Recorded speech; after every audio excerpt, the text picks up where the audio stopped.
The question absolute emerges in the experience of the relative, of the finite, as its own condition of possibility, or with the questions as its foundation and meaning. The absolute is, according to its own concept, the reality that is entirely independent and unconditional. But precisely as such it is, the reality therefore constitutive of everything that exists distinct from it.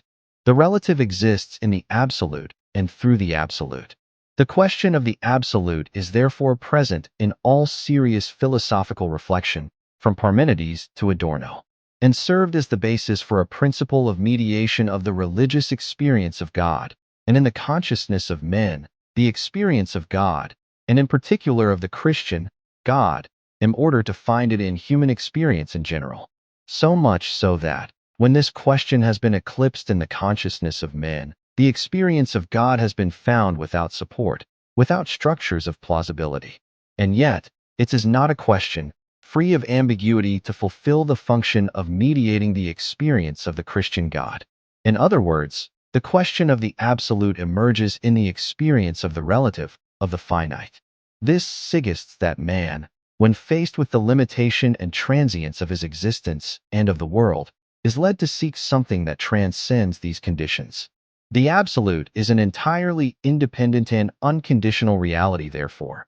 It is the reality that nothing exists of everything that exists in the absolute, and through the absolute.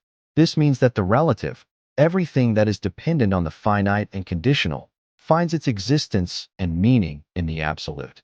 The absolute is not a question free of ambiguity to fulfill a mediating function of the experience of the Christian God. Therefore, the understanding of the absolute is crucial to mediate and give meaning to the experience of God in Christianity. The positive mediation of God. The Christian experience of God is mediated firstly through Neoplatonic and Platonic philosophy, in which the absolute appears in the figure of the supreme God and the one that grounds, without being grew dead, every finite being and, consequently, transcends, is beyond being.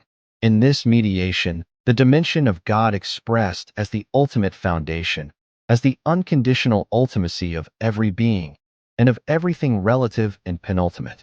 Furthermore, in it, the transcendence of God is also preserved, to which only the negative determination of dialectics approaches.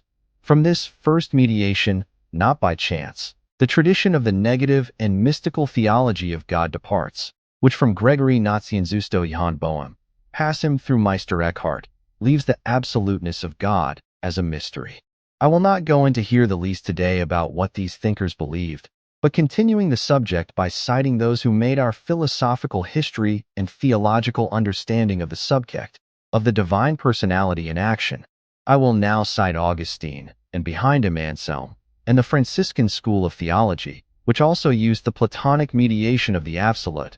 Plato, Plato, one of our most prominent thinkers, Augustine, and the aforementioned in their efforts fall on the desire to show that this dimension of the absolute is not found outside the relative and the finite, but rather within it, in its deepest center, as the Spanish mystics would say, which dimension constitutes and grounds it, which sustains it and preserves its identity. The authentic consciousness of the absolute. This corresponds to the biblical and Christian experience of God, in accordance with which the absoluteness of God is rooted in his absolute primacy, and that God always goes ahead, in which man seeks God because God went out to meet him. As St. Augustine said, God is the one who always loves first, 1 Joe 4:10. This primacy of God in his absoluteness is found at the basis of the ontological argument, which had support or structures of plausibility in a world like the postmodern one, in which the perception of God was more evident than the question of God. Well, folks, delving deeper into the historicity of philosophy and theology, we have St. Augustine and the scholastic tradition of theology in the mediation of the dimension of the absolute. The absolute for these thinkers is not just an abstract concept, but has an intrinsic relationship with God. For Augustine and the scholastic movements, the absolute is God himself, in which man seeks gods because God comes to meet him, in which God is always the one who loves first, 1 Joe 4:10. This points to a vision of God as the sources and destiny of all reality, and that the human search for God is preceded by a divine initiative. Authentic awareness of the finite and the relative is only possible starting from the horizon of awareness of the absolute. This reinforces the idea that understanding our own limitation and dependence only makes sense in the light of an absolute. In Martin Buber's Eclipse of God, it means a period or condition in which God is no longer so immediately present or experienced by men, as if there were a blackout of divinity in human consciousness, making the experience of God excessively gratuitous. To understand this, Martin Buber, 1878-1965, Austrian-Israeli, Jewish philosopher and theologian. He is known for his dialogical philosophy, especially for the walk, I and thou, ich you and ye do, which explores the mature of the relationship between people and between human beings and God.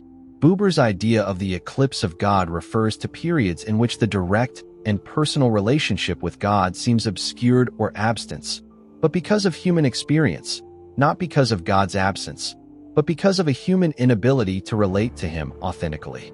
As for Nicholas of Cues, 1401 to 1464, a German philosopher, theologian, jurist, and cardinal, a transitional figure between the Middle Ages and the Renaissance. His philosophy emphasized learned ignorance, docta ignotantia, the idea that human knowledge is limited in the face of the infinity of God, the absolute, and the coincidentia oppositorum, or coincidence of opposites, where all contradiction are resolved. He saw the universe as a mirror of God, and finitude as a path to understanding the infinite. Thomas Aquinas c. 1225 to 1274, main exponent of scholasticism. His works sought to synthesize Aristotelian philosophy with Christian theology. For Thomas, God is the subsistent being, the flat perfection and the principle of being, that is, the absolute. As previously stated, in Thomas Aquinas, the mediation of the absolute acquires the Aristotelian figure of the unmoved mover and the first principle, of the supreme being, of the being in itself, which transcends and it is excessively linked to the positive determination of being and its attributes, since it will negatively condition the Christian experience of God. Nevertheless, there is an important remainder of negative theology in Thomas Aquinas, which prevents the mediation of the absolute from resulting in anything objective, and is therefore idolatrous. However, in addition to this, the mediation of the absolute acquires in the Thomas also the dimension of the essential subjectivity of being absolutely transparent to itself, which paves the way for the consciousness of modernity. Mediation in Kant's critical practical philosophy.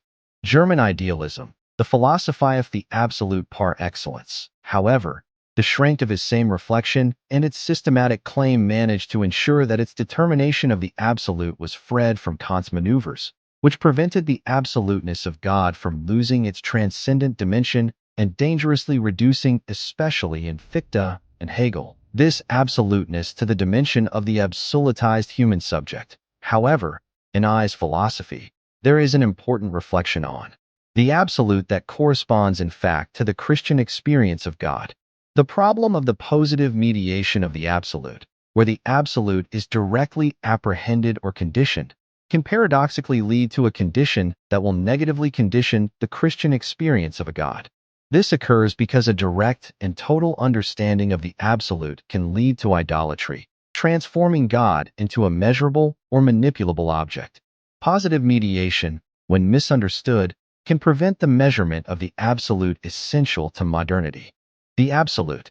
Negative mediation, as has already been suggested, the mediation of the Christian experience of God, through the Christian determination of the absolute, has also negatively conditioned the understanding of the reality of God, and, consequently, in a concrete way, it has led, on the one hand, to thinking of God fundamentally as power, and this conception has vitiated traditional theism, converting the Trinitarian faith into theoretical and, above all, practical monotheism, which has judged on numerous occasions the role of the ideology of power that has reserved itself in the history of the West, thus giving rise to the protest of modern atheism.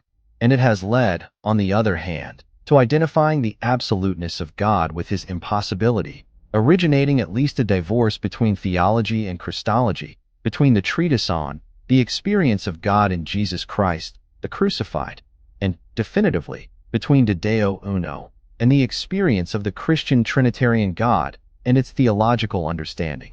This door to God's absoluteness can only be overcome by submitting the very concept of the absolute to a profound semantic transformation based on the Christian experience of the Trinitarian God in reality. This transformation has been present, to a greater or lesser degree, in every genuine theological mediation of God through reflection on the absolute.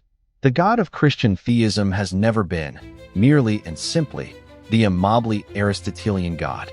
However, it was Hegel who, developing his own institution from Luther's theology, thought very seriously about this transformation of the concept of the absolute based on the Christian experience of God's suffering and death in the crucified. The absolute thus appears in Hegel as determined by identity, of identity and non-identity, as an absolute that only becomes what is thought by the other distinct from itself, through the night of finitude, which is only absolute, passing through the impotence of the relative, because in itself it is already absolute, both as a community of love and as a trinity. Hegel's effort is incomparable, although, as already noted, due to his own reactionary dynamics, he ended up reducing the mysterious dimension of the Trinitarian absolute. However, he left open the way for an authentic Christian theological transformation of traditional theism.